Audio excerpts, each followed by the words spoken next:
आपने यूनिवर्सिटी में एडमिशन तो ले लिया होगा, लेकिन आज मैं आपके साथ कुछ ऐसे सर्वाइवल टिप्स शेयर करने जा रही हूँ जो कि आपकी यूनिवर्सिटी की जर्नी में बहुत ज़्यादा हेल्पफुल होंगे। तो सबसे पहला है क्विक क्विज एंड टूल्स। तो उसके लिए आपने हमेशा 5 शीट्स लाजमी तैयार करनी है, क्योंकि एनी टाइम सरप्राइज क्विजेस भी हो सकते हैं, किसी भी टाइम आपको बता के भी क्विजेस हो सकते हैं, और कभी कभार आपके पास शीट्स नहीं होती तो जिसकी वजह से आप पेजेस वगैरह पे देते हैं जो कि गंदा इंप्रेशन देते हैं या बुरा इंप्रेशन देता है। तो आपने हमेशा 5 शीट्स अपने पास लाजमी प्रिपेयर करके रखनी है या पहले से तैयार करके रखनी है। Tip number 2, university essential. सबसे पहले आपके पास कार्ड होना लाजमी, जो कि हर एक्सेस पॉइंट पे आपसे पूछा जाता है कि अपना कार्ड दिखाएं। आपने लाइब्रेरी जाना हो तब भी कार्ड, आपको यूनिवर्सिटी में इंटर होना तब भी कार्ड। तो हर चीज़ के लिए कार्ड का होना मस्ट है, तो आप कार्ड को कहीं नहीं भूलिएगा, अपने पास हमेशा मंगलसूत्र की तरह ही रखिएगा। और उसके बाद हमारे पास है जीपीए बूस्टिंग टिप्स। तो जीपीए बूस्ट करने के लिए सबसे इंपॉर्टेंट है जो बहुत ही कम स्टूडेंट्स अप्लाई करते हैं, और जिन जो अप्लाई करते हैं उनका जीपीए हमेशा अच्छा भी आता है। ज़रूरी नहीं है कि जो अप्लाई नहीं करे उनका जीपीए बुरा आएगा, क्या पता उन्होंने किसी और तरीके से मैनेजमेंट की हो। तो जिनको नहीं मालूम तो वो मैनेजमेंट के लिए काफ़ी अच्छी टिप है, उसमें चाहती हूँ कि आप सब इसको यूज़ करें। और इसको देखते हैं कि ये टिप किस किस्म की है, तो चले देखते हैं। इस टिप के अंदर आपने सबसे पहले अपना यूनिवर्सिटी का कोई भी फोल्डर बना देना है जिसमें आपने यूनिवर्सिटी का डॉक्यूमेंट्स रखे हो। तो आपने सबसे पहले इसको सेमेस्टर वाइज आपने नेम दे देना, सेमेस्टर 1 2 3 4 5, एंड जिस सेमेस्टर में आप पढ़ें उस सेमेस्टर को आप एक्सेस दे दें। जैसे कि अगर आप सेमेस्टर 5 में पढ़ें तो सेमेस्टर 5 पर क्लिक करेंगे, और सेमेस्टर 5 का फोल्डर के अंदर आपने फर्दर फोल्डर्स बनाए जो जो कोर्सेज आप इस वक्त ले रहे हैं, जैसे कि information security, intro to database management. इस तरीके से मैं कर देती हूँ इंट्रो टू डेटाबेस मैनेजमेंट। और अब आप देख सकते हैं कि इसके फर्दर हमारे पास लेक्चर्स हैं, डेटाबेस लेक्चर 1, डेटाबेस लेक्चर 2। तो इस तरीके से हमारे पास ये देखें लेक्चर्स असाइन हुए हुए हैं, इस तरीके से ये जो लेक्चर्स बने हुए हैं, ठीक है। और ये पीडीएफ है। लेकिन ये इस तरीके से 6 वाले कॉलम में आया कैसे, आखिर ये 4 वाले कॉलम में आया कैसे, तो ये आप खुद भी कर सकते हैं। तो टिप यही थी कि आपने अपने लेक्चर्स को एक तरतीब के साथ रखना है, ऑर्गेनाइज वे में रखना है, ताकि अगर आपका मिड हो या फाइनल हो तो आपका आसानी हो इनको एक्सेस करने में। ताकि आपको उस वक्त अपने फ़ोन रीसेट हो गया, आपके डॉक्यूमेंट्स डिलीट हो गए, ये चीज़ आपको टेंशन ना दे। उसके बाद लेक्चर्स इन पीपीटी। अगर आपके टीचर्स आपके साथ लेक्चर पीपीटी फाइल में शेयर करते हैं जिस तरीके से इन्होंने शेयर किया है, अब आप यहाँ पे देख सकते हैं हमारे पास पीपीटी फाइल में शेयर हुआ है। तो आपने क्या करना है, फाइल सेव एज पे जाना है, ब्राउज करते वक्त आपने यहाँ पे पीडीएफ का ऑप्शन सेलेक्ट करना है। पीडीएफ का ऑप्शन सेलेक्ट करने के बाद यहाँ पे एक नीचे ऑप्शंस का बटन आएगा, ऑप्शंस पे क्लिक करने के बाद यहाँ स्लाइड्स लिखा होगा, स्लाइड को हैंड आउट्स में कन्वर्ट करना है। हैंड आउट में आपने वर्टिकल मीन्स के 1 2 3 इस तरह के से आए, या तो हॉरिजॉन्टली 1 और साथ में 2 आए, यानी 1 और साथ में 2।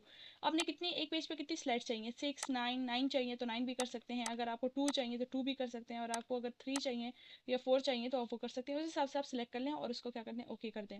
जो भी फोल्डर आपने सिलेक्ट किया हुआ उसके अंदर जाके ये फाइल सेव हो जाएंगी। तो ये थी बहुत सी ज़बरदस्त किस्म की टिप जो कि काफ़ी कम बच्चों को मालूम होती है, और ये सोचते हैं कि किस तरीके से हमारे पास एक ही पेज पे इतनी सारी स्लाइड। अब चूंकि ये 60 स्लाइड्स है और मैंने इसको कन्वर्ट कर दिया है सिर्फ और सिर्फ 10 स्लाइड्स के अंदर, ये 7 स्लाइड्स के अंदर। अब मुझे पढ़ने में भी आसानी होगी, मैं फ़ोन में अगर इसको कन्वर्ट कर दी तो फ़ोन में अगर बेचती हूँ तो मैं डायरेक्ट पीडीएफ में बेच सकती हूँ, क्योंकि फ़ोन में अक्सर WPS या माइक्रोसॉफ्ट ऑफिस लेंस और इन चीज़ों का काफ़ी इशूज़ रहते हैं। कभी कभार फ़ोन हैंग हो जाता है, तो फिर उसके लिए ये पीडीएफ फाइल बहुत ही बेस्ट है। टिप नंबर 2 में हमारे पास वर्ड का कवर लेटर आता है, यानी कि आप जो भी असाइनमेंट, जो भी आप प्रेजेंटेशंस या फिर जो भी रिपोर्ट्स और लैब रिपोर्ट जमा करवाएं, तो उसमें सबसे इंपॉर्टेंट है आपकी कवर लेटर। तो यहाँ पे मैंने आपको एग्जांपल कवर लेटर शेयर किया है, ये देखें हमारे पास फर्दर नीचे पूरी पूरी असाइनमेंट लिखी हुई है। लेकिन अगर आप ऊपर आ जाएं तो ऊपर हमारे पास देखें डेट आई हुई है, ठीक है, खूबसूरत किस्म का ये हमारे पास कवर लेटर आएगा। फर्स्ट पेज यही वाला प्रिंट होगा, assignment 3, introduction to software engineering and something, इस तरह submitted by, submitted to, and deadline, each and everything mention है। इस तरीके से कोई और कवर लेटर देख लें तो information security assignment 1, creating a hybrid encryption algorithm submitted by this and instructor this and date this. इस तरह के कवर लेटर बनाने के लिए आपने क्या करना है, अपने वर्ड पे आना है, ठीक है। जिस तरह ये देखें आपको इतना खूबसूरत नीचे फुल असाइनमेंट आपने करनी है। फर्दर जब भी आप कोई काम करेंगे तो आपका सारा काम वर्ड पे ही आएगा, और आपने सब कुछ जो भी करना होगा अपने वर्ड पे करना होगा। तो ये देखिए हमारे पास खूबसूरत से कवर लेटर बन गया है। तो हम यहाँ से क्या करते हैं, just wait a minute, yes. तो हम यहाँ से क्या करते हैं कि न्यू ब्लैंक डॉक्यूमेंट ओपन करते हैं, ठीक है। उसके बाद आपने क्या करना है, इंसर्ट पे जाना है, इंसर्ट पे कवर पेज। कवर पेज पे आपकी मर्जी, इनमें से कोई भी कवर पेज आप चूज़ कर सकते हैं। मुझे ज़्यादा प्रेफर मैं देती हूँ वो है ये वाला विस्प, और साथ में जो है ये हमारे पास फिलिग्री। और इस तरीके से हमारे पास और भी बहुत सारे हैं, जैसे कि फेसिट है हमारे पास, ये भी बहुत प्यारा है, और साथ में जो है व्यू मास्टर, ये भी अच्छा है, स्लाइस स्टार्क, ये भी अच्छा है। लेकिन जो सबसे ज़्यादा इन्फॉर्मेशन लेते हैं वो ये वाले हैं, तो मैं इनको प्रेफर कर लेती हूँ, या फिर मैं इनको प्रेफर करती हूँ जिस तरीके से ये। तो मैं यहाँ लिख देती हूँ इन्फॉर्मेशन टाइटल सॉफ्टवेयर इंजीनियरिंग, चूँकि मैं सॉफ्टवेयर इंजीनियरिंग डिपार्टमेंट से ताल्लुक रखती हूँ तो मैंने वहाँ सॉफ्टवेयर इंजीनियरिंग, या आप जिस कोर्स का मेंशन करना चाहते हैं उस कोर्स का मेंशन करेंगे, या फिर असाइनमेंट असाइनमेंट लैब टास्क 1। अब यहाँ कुछ भी लिख सकते हैं, तो यहाँ पे मैं लिख देती हूँ लैब टास्क 1, ठीक है। और चाहे तो इसको मिड में भी कर सकते हैं, मैं इसको मिड में कर देती हूँ, होम एंड देन मिड। और इसका है ये मेरे पास है समझिए कि हमारे पास लैब टास्क है सॉफ्टवेयर इंजीनियरिंग का, सॉफ्टवेयर इंजीनियरिंग, ठीक है।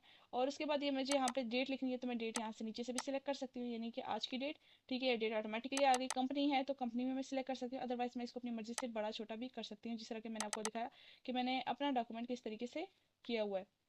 आप देख सकते हैं इस तरीके से आप खूबसूरत सा बना सकते हैं। तो कवर लेटर है, ये बहुत बड़ा और बहुत ही अच्छा इंप्रेशन छोड़ता है, तो आप इसको बना के और इस तरह से सबमिट करा सकते हैं और नेक्स्ट पेज से जो है अपना असाइनमेंट टास्क शुरू करें।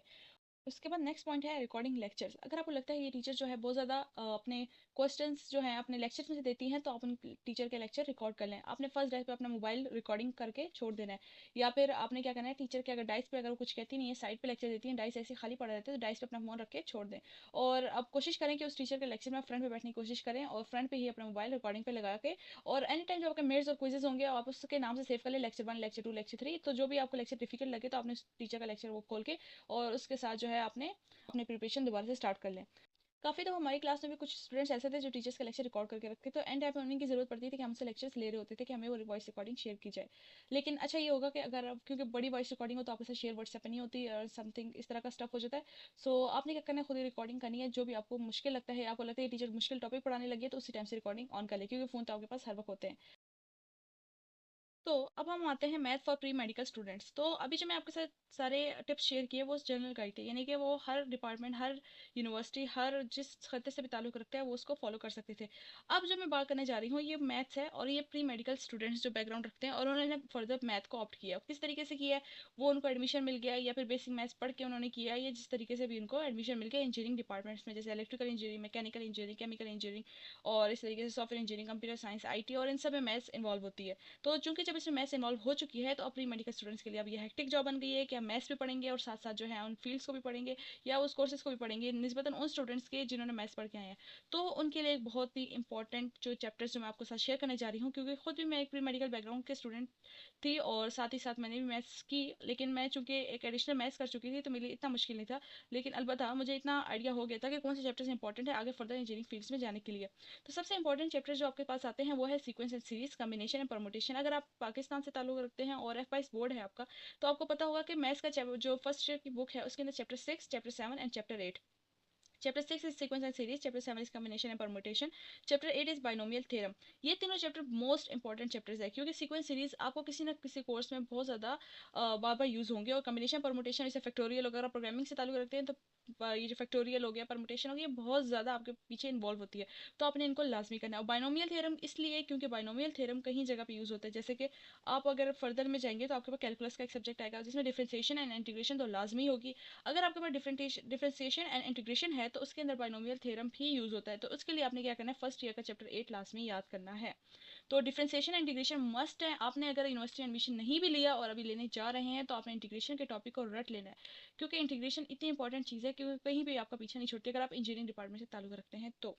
इतना आप इसको सर पे सवार नहीं करना कि अगर यही पूरी ज़िंदगी करना है, पूरी ज़िंदगी नहीं करना है। फर्दर जो आपकी यूनिवर्सिटी के फर्स्ट 1-2 सेमेस्टर्स होंगे उनमें चंद एक कोर्सेज ऐसे आएंगे जिसमें इंटीग्रेशन डिफरेंशिएशन इन्वॉल्व होगी। फर्दर जो आपके सेकंड ईयर के बाद जो भी आपके कोर्सेज आएंगे, यानी कि आपके थर्ड और फोर्थ सेमेस्टर के बाद जो भी कोर्सेज आएंगे वो आपके कोर्स सब्जेक्ट से रिलेटेड होंगे, यानी कोर्स जो आपकी फील्ड है उसी से रिलेटेड होंगे। उसमें इंटीग्रेशन डिफरेंशिएशन इस तरह के फार्मूलेज वगैरह इन्वॉल्व है, उसमें सिर्फ कंसेप्ट होंगे। तो ये शुरू में आपका जीपीए बूस्ट करने के लिए उनके लिए इंपॉर्टेंट है, क्योंकि अगर आप इंटीग्रेशन में मार्क खा जाते हैं तो आपका वो सब्जेक्ट या वो कैलकुलस का सब्जेक्ट बहुत ज़्यादा नीचे चला जाएगा, और एक सब्जेक्ट के नीचे चले जाने से आपका जीपीए भी आराम से नीचे चला जाता है। उसके बाद नेक्स्ट हमारे पास जो आपके लिए एक समझिए एक क्वेश्चन है वो ये है कि what is your biggest challenge starting university. आपका सबसे बड़ा चैलेंज क्या था जब आपने यूनिवर्सिटी को स्टार्ट किया? आपका टाइम मैनेजमेंट था, या फिर आपको कोर्स बहुत डिफिकल्ट लगता था और आपको कोर्स मैनेज नहीं हो रहे थे, मेकिंग फ्रेंड्स, आपसे फ्रेंड्स नहीं बन रहे थे? हमेशा क्लास में ऐसा होता है, हमारे साथ भी ऐसा होता है कि क्लास में चंद एक सबके ग्रुप्स बन जाते हैं, 3-3 2-2 के, तो एक स्टूडेंट बीच में अकेला रह जाता है और वो पूछता है कि क्या किसी का ग्रुप रहता है जो मुझे भी साथ ले ले। तो इस किस्म का भी कुछ इश्यूज बनते हैं, तो I have shared in comment, यानी आपने शेयर कर दिया कमेंट में, क्योंकि आपका कोई और बिगेस्ट चैलेंज था। तो आप अपना चैलेंज हमारे साथ शेयर करें कि आपका क्या चैलेंज था और उसको आपने कैसे ओवरकम किया, ताकि जो न्यू स्टूडेंट्स आ रहे हैं उनको भी इलम हो सके या उनको वो भी जान सके कि आपने किस तरीके से उनको हैंडल किया उन सिचुएशंस को। उसके बाद share some rumours you had heard about university. अगर आपने कोई रूमर्स सुने हो यूनिवर्सिटी के बारे में, आप यूनिवर्सिटी गए और आपने देखा कि ओहो ये तो यहाँ पे तो काफ़ी डिफरेंट सिचुएशन है, मैंने तो ऐसा सुना था, ये तो ऐसा है, तो वो क्या आपके पास रूमर्स आए थे और आपने किस तरीके से उनको देखा और आपने किस तरीके से उनको एक्सपीरियंस किया? I will be waiting in the comment section and get your comment pen. और उसके बाद चलते हैं अपने चैनल की तरफ कि आपने हमारे चैनल को लाइक करना है, शेयर करना है, सब्सक्राइब करना है। अगर आप किसी यूनिवर्सिटी से ताल्लुक़ रख रहे हैं तो अपने जो क्लास फेलोज हैं अपने ग्रुप्स में उनमें लाजमी शेयर करना है, ताकि उनको भी आइडिया हो सके कि आपने अपने फाइल्स और अपने डॉक्यूमेंट्स को कैसे सेव करके रखना है, ताकि एनी टाइम मोबाइल कुछ भी हो जाए तो आप उनको सेव करके रख सकें। तो नेक्स्ट टाइम किसी नई वीडियो के साथ, थैंक यू सो मच, अल्लाह हाफिज़।